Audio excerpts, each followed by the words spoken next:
भगवान की है आरती, पापियों को पाप से है तारती। श्री भागवत भगवान की है आरती आरती, पापियों को पाप से है तारती। ये अमर ग्रंथ ये मुक्ति पंथ ये पंचम वेद निराला, नव ज्योति जगाने वाला। ये अमर ग्रंथ ये मुक्ति पंथ ये पंचम वेद निराला, नव ज्योति जगाने वाला। हरि नाम एगी हरि ध्यान एगी हरि नाम एगी हरि ध्यान एगी, जग मंगल की आरती, पापियों को पाप से है तारती। श्री भागवत भगवान की है आरती आरती, पापियों को पाप से है तारती।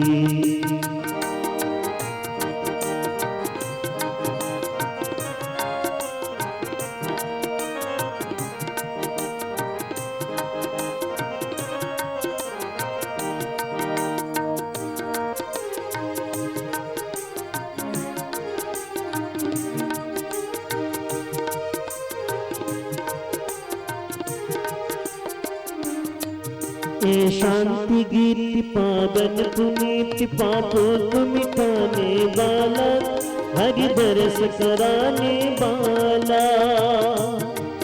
ये सुख करनी ये दुख हरनी, सुख करनी ये दुख हरनी, मधुसूदन की आरती, पापियों को पाप से है तारती। श्री भागवत भगवान की है आरती आरती, पापियों को पाप से है तारती। ए मधुर बोल जग पंथ को सन्मार्ग बताने वाला, बिगड़ी को बनाने वाला, हरि दर्श कराने वाला है।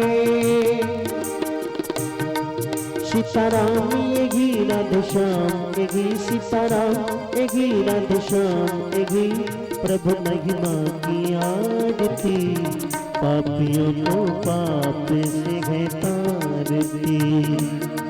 श्री भागवत भगवान की है आरती आरती, पापियों को पाप से है तारती। हरे कृष्णा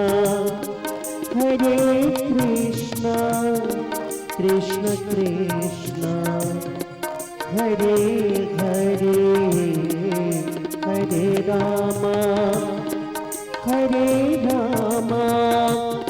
राम रामा हरे हरे। এই স্ত্রী থেকে হে কল্যাণকামী বুদ্ধিমান গৃহস্থ সাবধান হও, আমি স্ত্রৈণ বুঝতে পারিনি, তাই আজকে এহেন সুন্দরী স্ত্রীর মোহেতে মোহিত হয়ে আজ আমি এই পুত্র আমার প্রাণ প্রতিম পুত্রকে আমি বিসর্জন দিতে বাধ্য হচ্ছি।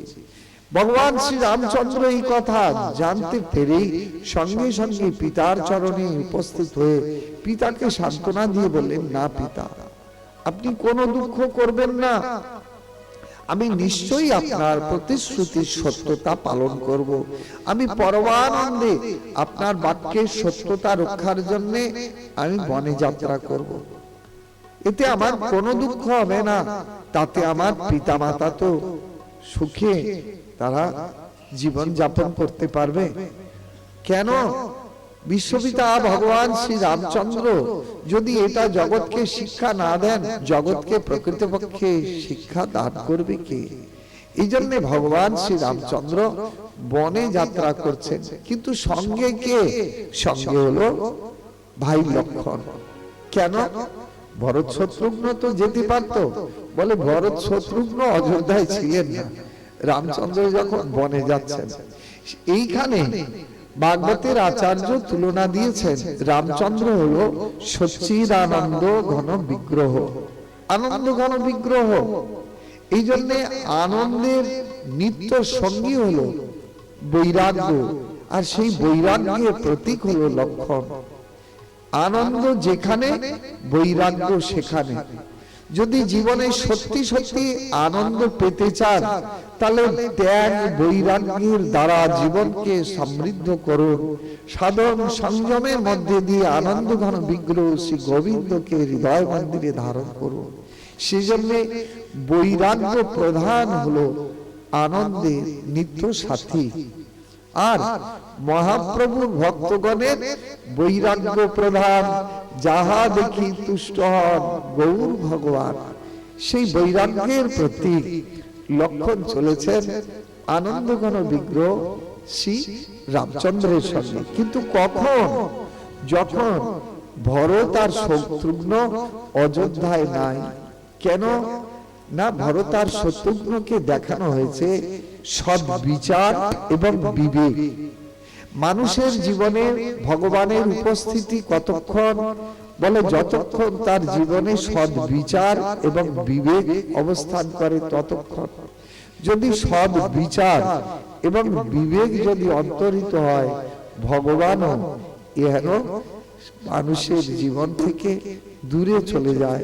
তাই লক্ষণের আজকে কি বলে, রামচন্দ্রের নিত্য সঙ্গী রূপে লক্ষণ তাই আজ বনের পথে পা বাড়িয়েছেন।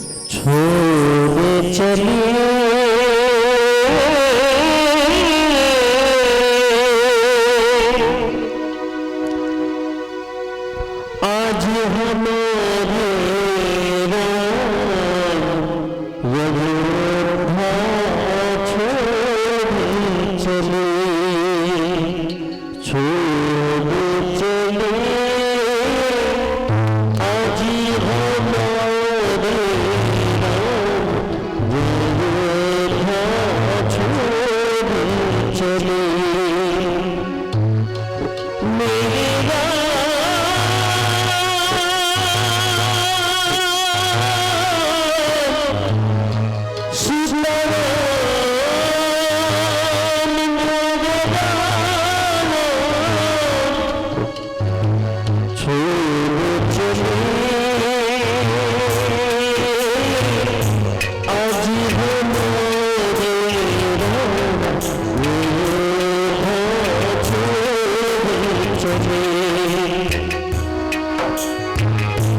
সমস্ত অযোধ্যা নগরী আজ দুঃখে বিভোর হয়ে অশ্রু জলে বক্ষ প্লাবিত।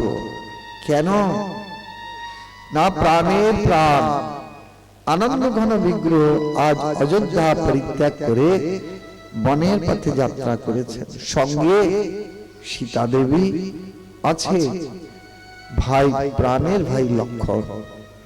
সে শুনেই মাতৃদেবীর উপর ভয়ঙ্কর ক্রোধে আরক্তলোচন হয়ে গেলেন।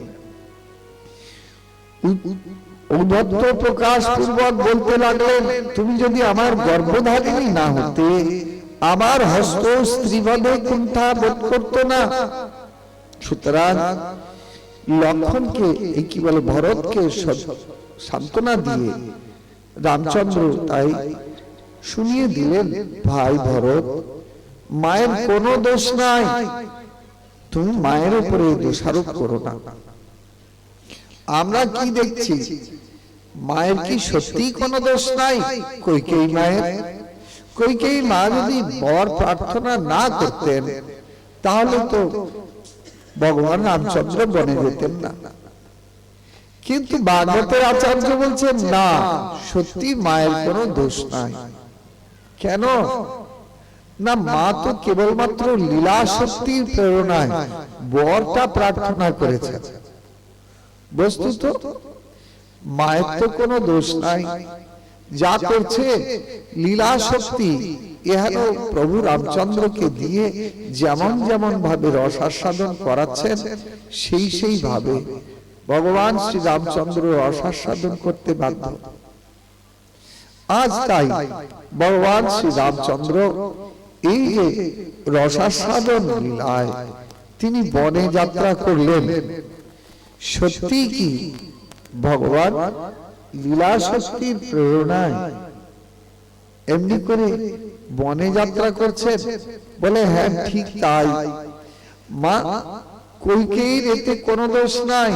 কেন না? কইকেয়ী মা যদি বর প্রার্থনা না করে তাহলে তো ভগবান রামচন্দ্রের বনে যাওয়া হয় না। আর বনে যদি নাই যাবে তাহলে তো সীতাহরণ হয় না। আর সীতাহরণ যদি না হয় তাহলে রাবণ বধ হয় না। আর রাবণ বধ যদি না হয় তাহলে ভগবানের বিনাশ আস্বাদন হয় না। আর যদা যদাই ধর্মস্য গ্লানির্ভবতি ভারত, এই সনাতন বাণীর সার্থকতা প্রকাশ হয় না। সুতরাং ভগবানের এহেন লীলার মধ্যে দিয়ে জগৎকে তিনি শিক্ষা দিতে চলেছেন। কোথায়? বনবাসের পথে। একদিকে বনবাসের কষ্ট সহ্য, অপরদিকে জগৎকে শ্রেষ্ঠ শিক্ষাদান, ধর্মের মর্যাদা, পিতার সত্য পালনের মর্যাদা, সবকিছুই আচরণের মধ্যে দিয়ে জগৎকে তিনি শিক্ষা দিচ্ছেন। ধর্মের এই মর্যাদা তিনি যদি রক্ষা না করে জগৎকে না শেখান, তাহলে জগৎ গুরু যদি না শেখাবেন, শেখাবেটাকে? সেই জন্য ভগবান শ্রী রামচন্দ্র বনবাসে যাত্রা করলেন। নিজস্ব রসাস্বাদন ভগবানের অন্তরে আছে, তাই লীলা শক্তির প্রেরণায় আজকে অগ্নিদেব এসে উপস্থিত হলেন। প্রভু, এই সময় তো সীতাহরণের কাল উপস্থিত। জগৎজননী সীতা মাকে আপনি আমার কাছে রেখে যান, আমি যথাসময়ে আপনাকে ফেরত দেব। তাই সচ্চিদানন্দময়ী সীতা দেবীকে তাই অগ্নির কাছে রেখে গেলেন। আর তখন অগ্নি দিয়ে দিলেন মায়া সীতা বা ছায়া সীতাকে। ছায়া সীতাও আনন্দ ঘন বিগ্রহ শ্রী রামচন্দ্রের সান্নিধ্য লাভের মধ্যে দিয়ে এমন তন্ময় হয়ে গেলেন যে ভুলে গেল নিজের স্বরূপ।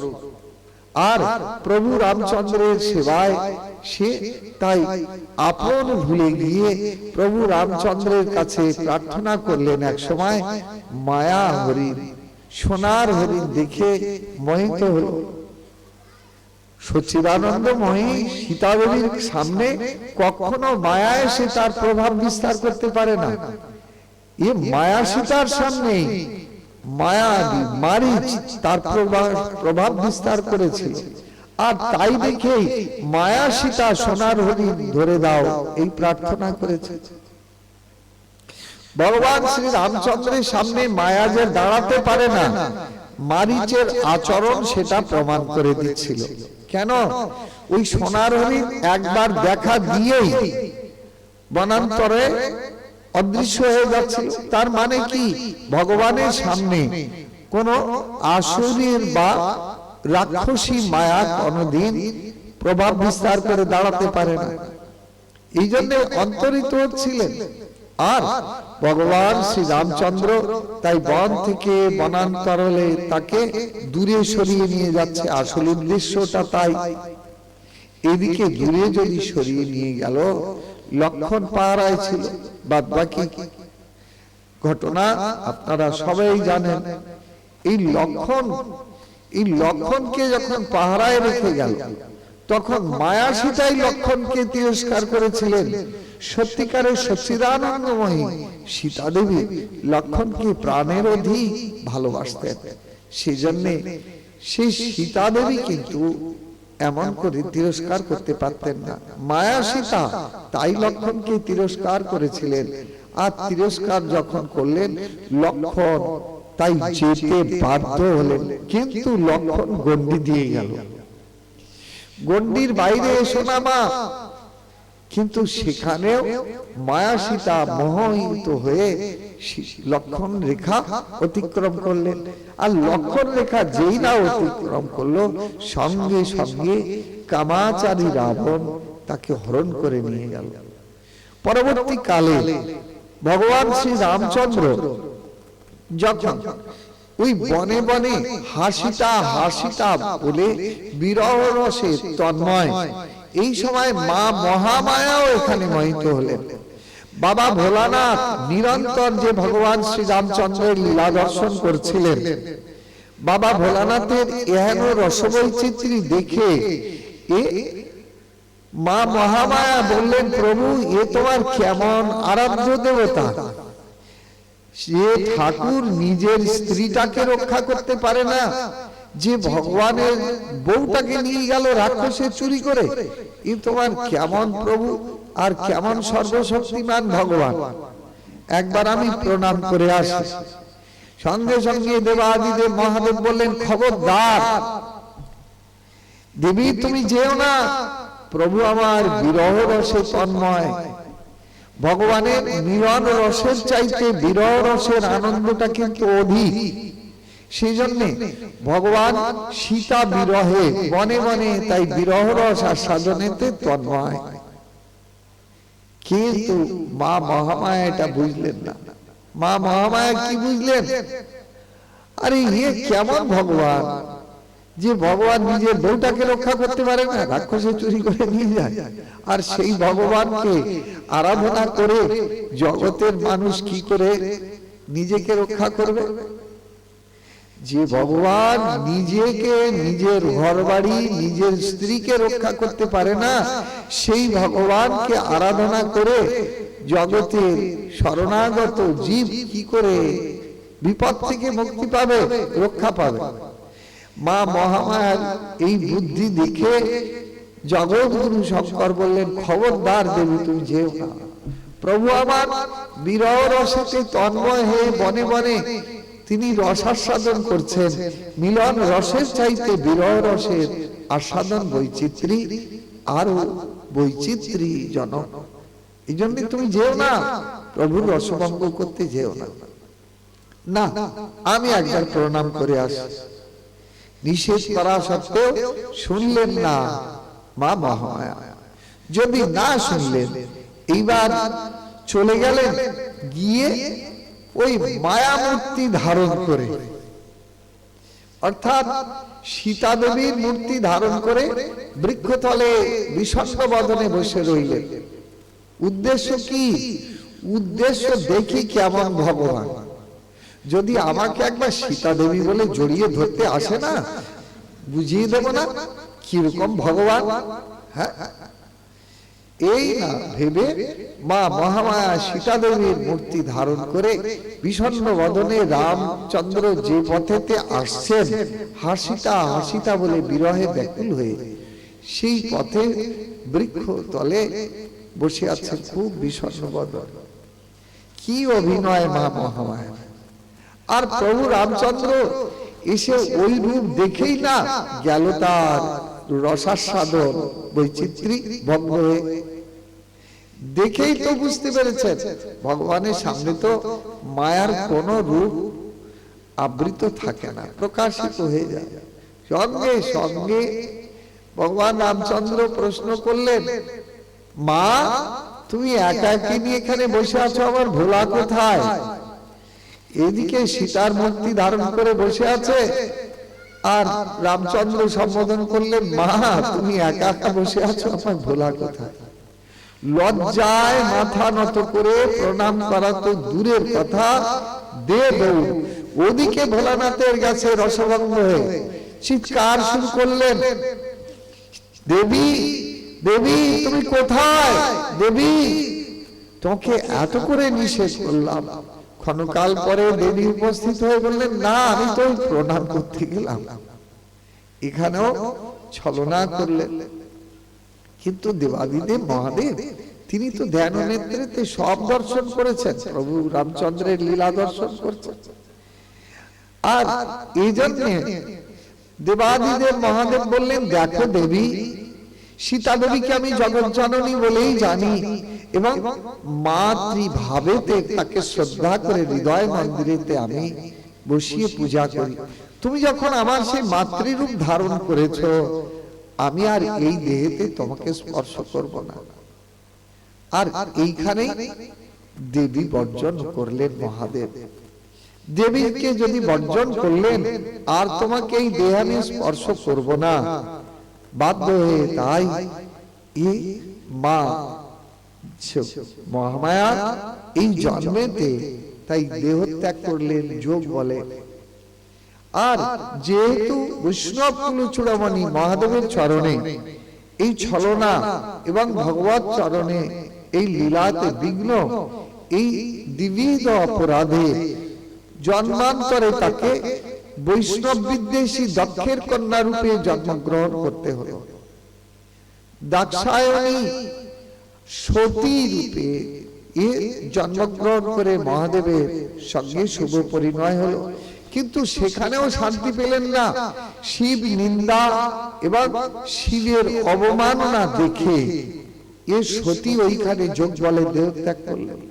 তৃতীয় জন্মে তাই এসে উপস্থিত হলেন কোথায়? উপস্থিত হলেন হিমালয় নন্দিনী রূপে হৈমবতী নামে। সেখানেও কত কাণ্ড করে পূর্বেই আমরা শুনেছি। দেবর্ষি নারদের উপদেশে শিব মন্ত্র জপ করে আরাধনা করে তপস্যার মধ্যে দিয়ে তাই শিবকে প্রতিরূপে লাভ করেছিলেন। তাই এখানেও মা মহামায়া এইভাবে এই ভগবান শ্রী রামচন্দ্রের লীলা রসেতে কিছুটা বিঘ্ন কিছুটা বৈচিত্র্য দান করে তার লীলা রস বৈচিত্র্য আস্বাদনে বৈচিত্র্য আনন্দ করেছেন ভগবান শ্রী রামচন্দ্র। এরপর বালি সুগ্রীব আদি সহচরগণের সহায়তায় ওই কামাচারী রাবণকে সংহার করে সীতা উদ্ধার করলেন। সীতা উদ্ধার করে নিয়ে পুনরায় যখন অযোধ্যা নগরীতে প্রবেশ করবেন, সীতা দেবীকে অগ্নি সাক্ষীর মধ্যে দিয়ে তাকে শুদ্ধ করে গ্রহণ করবেন। আর এই সময় অগ্নিদেব আসল সীতা দেবীকে দিয়ে দিলেন। আসল সীতা দেবীকে যদি দিয়ে দিলেন, ছায়া সীতা বা মায়া সীতা সে তখন অসহায় হয়ে গেল। আর অসহায় যদি হয়ে গেলেন সেই মায়া সীতা, তাহলে আমি কার আশ্রয়ে থাকবো? কে আমাকে ভরণ পোষণ করবে? আমার পতি কে হবে? রোদন করতে লাগলেন। এই সময় লোকপিতা ব্রহ্মা বললেন, তুমি সাধনা করো, পতি অবশ্যই লাভ হবে। আর ভগবান রামচন্দ্র বললেন, তুমি সাধনা করো, সাধনার মধ্যে দিয়ে তোমার প্রতি লাভ হবে। দীর্ঘকাল সাধনা করেছিলেন পুষ্কর তীর্থে থেকে এই মায়া সীতা।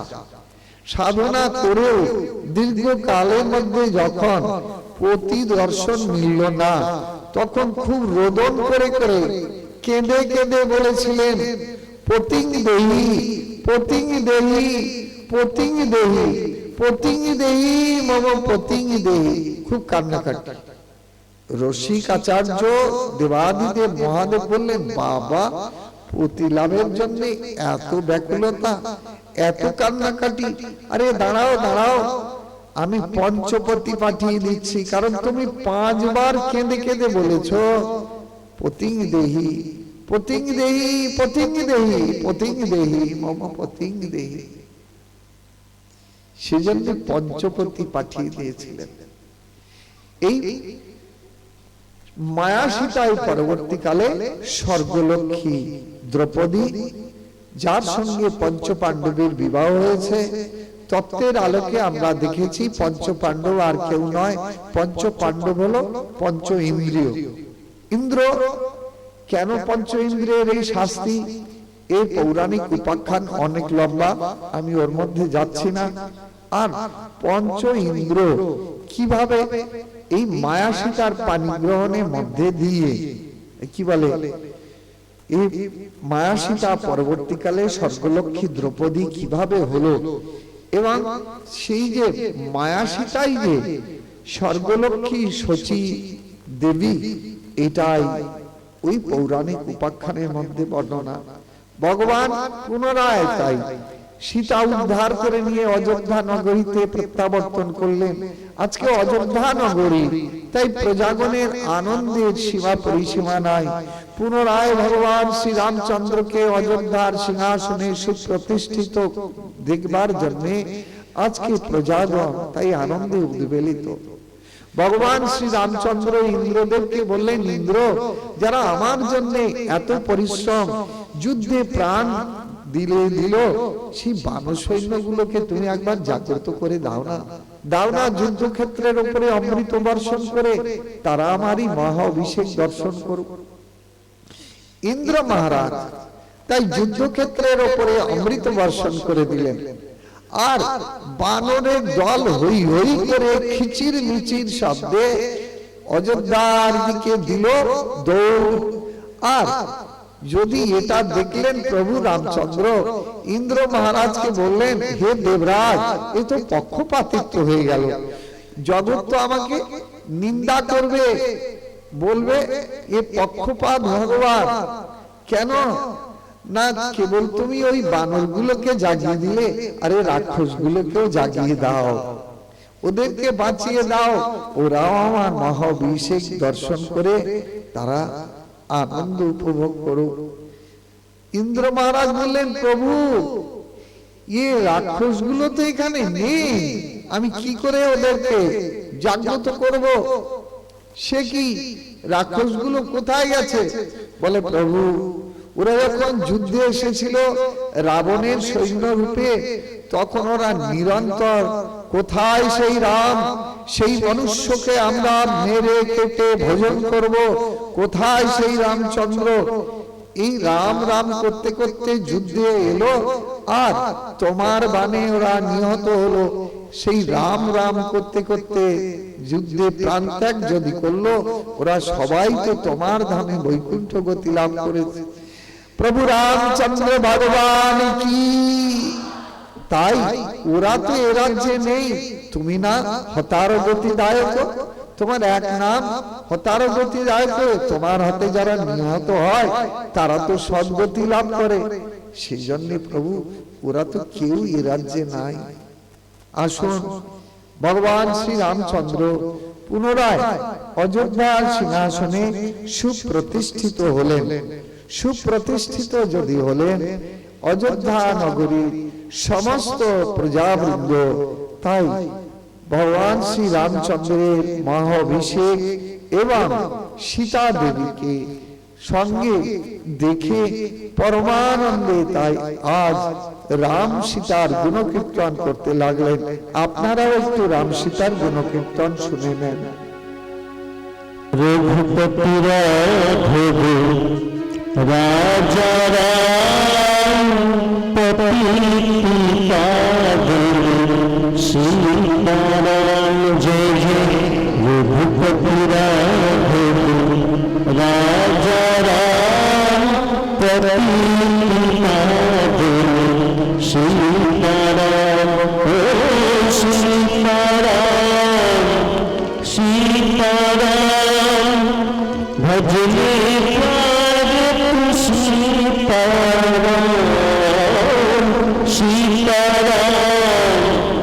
सीताराम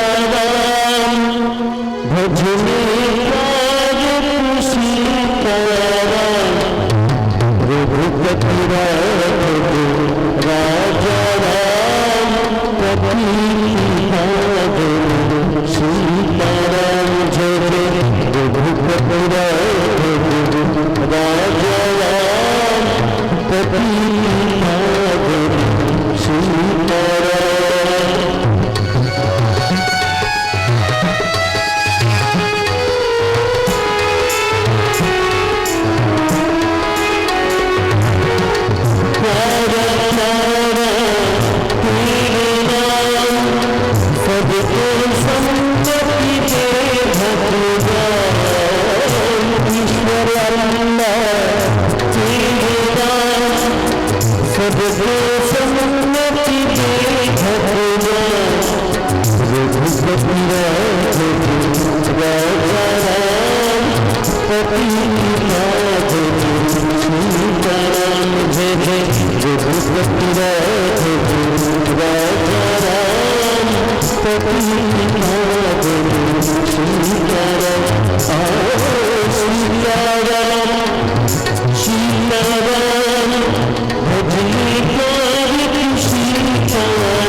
भगवान की जय, भगवान की।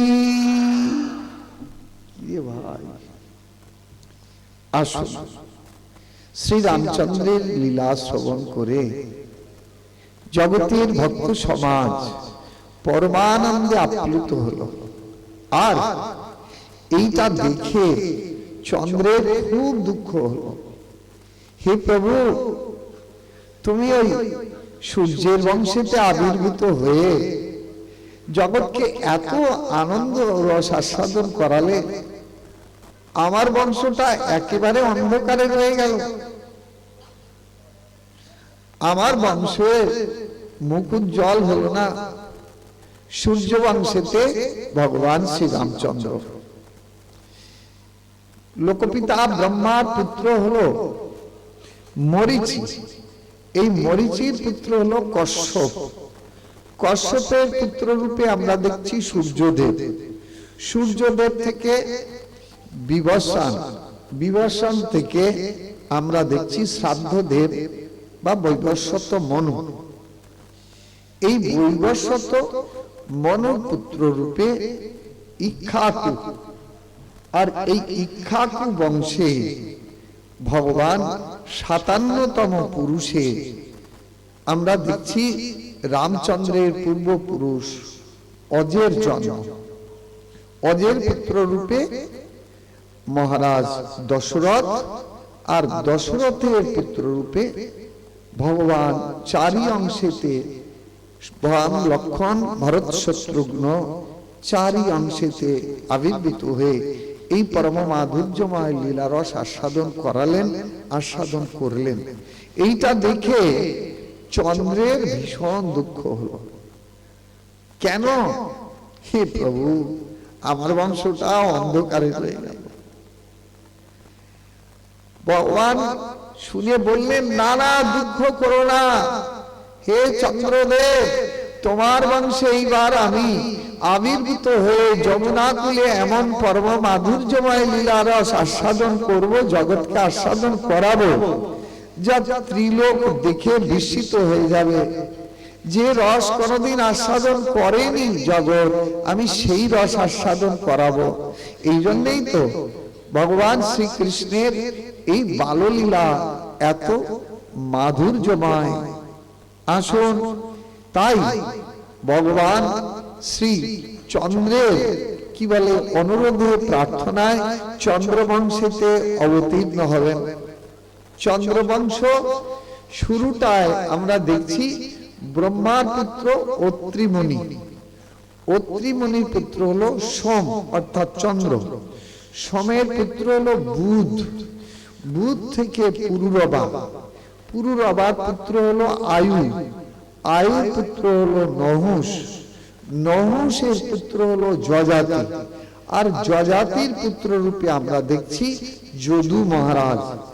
এই যদুর বংশেতে 67তম পুরুষে ভগবান শ্রী কৃষ্ণচন্দ্রের পূর্বপুরুষ, যার নাম দেবমীড়। এই দেবমীড়ের জন্ম। দেবমীড়ের ছিল 2 পত্নী, এক ক্ষত্রিয়া পত্নী, এক বৈশ্যা পত্নী। ক্ষত্রিয়া পত্নী সন্তান রূপে আমরা দেখছি সুরসেন, আর সুরসেনের পুত্র রূপে আমরা বসুদেব মহারাজকে আবির্ভূত হতে দেখি। আর বসুদেবের পুত্র রূপে বাসুদেব কৃষ্ণ এই মথুরা ভূমিতে আবির্ভাব যান। কংস কারাতে দেবকী ক্রোড় আলোকিত করে। আর ওদিকে ওই যে দেবমীড়ের ক্ষত্রিয়া পত্নী, এই কি বলে বৈশ্যা পত্নী ছিল, এই বৈশ্যা পত্নীর পুত্রের নাম হলো পর্জন্য গোপ। এই পর্জন্য গোপের পঞ্চপুত্র উপানন্দ, অভিনন্দ, নন্দ, সন্নন্দ, নন্দন, এরা হলো 5 জন ভাই। তন্মধ্যে তৃতীয় ভাতা হলো মহারাজ নন্দ। এই নন্দের পুত্র রূপে আমরা ভগবান ব্রজেন্দ্র নন্দন কৃষ্ণ রূপে তার জন্মলীলা এবং তার অপূর্ব এই মাধুর্যময় বাললীলা রস জগতের সমস্ত ভক্ত সমাজ আস্বাদন করেন। এবং তাতেই তন্ময়তা লাভ যদি করতে পারে, তাহলে ভগবান অবশ্যই তাদেরকে অপ্রাকৃত চিন্ময় গোলক বৃন্দাবনে স্থান দেন। তো এই ভগবান জগতে কখন আসেন, কেন আসেন, এই সম্পর্কে আমরা সংক্ষিপ্তভাবে কিছু কথা শুনব। ভগবান কেন আসেন এ তো আমরা শুনলাম। কোথায়? গীতার 4th অধ্যায়, যদা যদা হি ধর্মস্য গ্লানির্ভবতি ভারত অভ্যুত্থানম অধর্মস্য তদাত্মনং সৃজম্যহম পরিত্রাণায় সাধুনাং বিনাশায় চ দুষ্কৃতম ধর্ম সংস্থাপনার্থায় সম্ভবামি যুগে যুগে। এই তো ভগবানের আসার মুখ্য উদ্দেশ্য। কিন্তু এই ভগবান যে বক্তৃতা দিয়েছেন যদা যদাই ধর্মস্য গ্লানির্ভবতি ভারত বলে, এই কোন ভগবান? না, ইনি হলেন বসুদেব নন্দন বাসুদেব কৃষ্ণ। তো তো বসুদেব নন্দন বাসুদেব কৃষ্ণ, ইনি তো ব্রজেন্দ্র নন্দন কৃষ্ণ নন। রস ভেদেতে ভগবানের আলাদা দুটি স্বরূপ, তাই তো? এদিকে একদিকে তিনি বসুদেব নন্দন, আবার অন্যদিকে মাধুর্য লীলায় তিনি ব্রজেন্দ্র নন্দন। মথুরায় তার ঐশ্বর্য লীলা, আর ব্রজেতে তার মাধুর্য লীলা। আমরা ভগবানের দুটো ধাম দেখছি না, একটা ঐশ্বর্য ধাম, একটা মাধুর্য ধাম। ভগবান এক অদ্বিতীয়, কিন্তু এক এক ধামেতে তার এক এক রসবৈচিত্র্য আলাদা আলাদা। সেই জন্য এখানে আমরা দেখছি যে ব্রজেন্দ্র নন্দন কৃষ্ণ এখানে প্রকৃতপক্ষে নন্দনন্দন রূপে পরিচিত। এখানে নন্দ মহারাজের ঔরসজাত সন্তান রূপে তার পরিচয় আমরা দেখছি। আর মথুরায় দেখছি ভগবানের ঐশ্বর্য স্বরূপে আবির্ভাব। বক্তৃতা দিয়েছেন কে? যদাযদাই ধর্মস্য বলে না, বক্তৃতা দিয়েছেন বসুদেব নন্দন বাসুদেব কৃষ্ণ কুরুক্ষেত্রের প্রান্তরে। আমরা তো তাই দেখেছি। এই ভগবানের কার্য তো নয় যে, এই স্বয়ং ভগবানের কার্য তো নয় যে যদাযদাই ধর্মস্য এই প্রতিশ্রুতি দিয়া। সেইখানে চৈতন্য শাস্ত্র আমাদের শুনিয়ে দিয়েছেন আমাদের যে আরাধ্য ভগবান কে, এবং সেই আরাধ্য ভগবান ব্রজেন্দ্র নন্দন কৃষ্ণ তিনি স্বয়ং রাষ্ট্রপতি ভগবান। ইনি কোথায় থাকেন? এই অপ্রাকৃত চিন্ময় গোলক বৃন্দাবন। চৈতন্য চরিতামৃত আমাদের শোনাচ্ছেন স্বয়ং ভগবানের কার্য নহে ধরার ভার হরণ, স্থিতিকর্তা বিষ্ণু করেন জগৎ পালন। বুঝি কিছু? না, বুঝি না। স্বয়ং ভগবান ব্রহ্মার একদিনে একবার আসেন, ব্রহ্মার একদিনে তিনি একবার অবতীর্ণ হইয়া করেন প্রকট বিহার। সত্য ত্রেতা দাপর কলি চারি যুগ জানি, চারি যুগে দিব্য এক যুগ মানি। ৭১ চতুর্যুগে এক মন্বন্তর, ১৪ মন্বন্তর ব্রহ্মার দিবস ভিতর। এই যে ব্রহ্মার ১২ ঘন্টার মধ্যে, দিবস মানে ১২ ঘন্টা, ব্রহ্মার এই ১২ ঘন্টা দিবাভাগের মধ্যে ভগবান স্বয়ং রূপে একবার আসেন। আর ওই ১২ ঘন্টার ভিতরে ১৪টা মন্বন্তর অতিবাহিত হয়ে যায়।